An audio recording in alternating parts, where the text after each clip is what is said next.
If you've got any 1972 presidential Ike dollars laying around, you're going to want to watch this video to see if you possibly have one or the other of the valuable varieties. Now, in 1972, there were many different Ike dollars struck. We're going to focus on the business strikes, not the proof strikes and not the silver strikes. You know you've got a business strike if it has a Denver mint mark or no mint mark on the bottom, and you can tell by the edge it doesn't have any silver. You can see the orange copper layer. For today's video, we're focusing on the Philadelphia minted one, the one without the mint mark. Let me show you what to look for.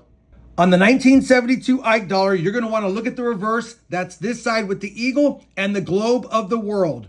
More specifically, you're going to take a quick look right here at the globe, and we're going to focus on the islands off the Florida coast. Let me show you another shot so you can see what I'm talking about. There were three types of reverse dies used to strike these 1972 Ikes. The most common one is the type 1, and you can see here there's nice three globs of islands off the Florida coast. Pay specific attention to this one right here. You can see it doesn't have a lot of definition. On the type 3, the second most valuable one, you can see that this island is elongated. This is a little bit more rare, has a little more value, but not extremely valuable. The one you want to see if you have is the type 2. If you look at the islands off the Florida coast, they're almost non-existent. Type 1 has 3 dots. Type 3, the second most rare, has one elongated one.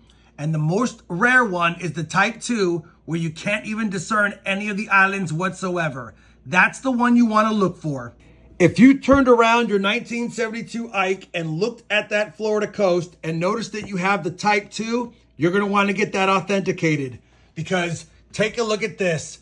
The auction record, not even 3 years ago, or basically 3 years ago, sold for $14,400. It was an MS-66.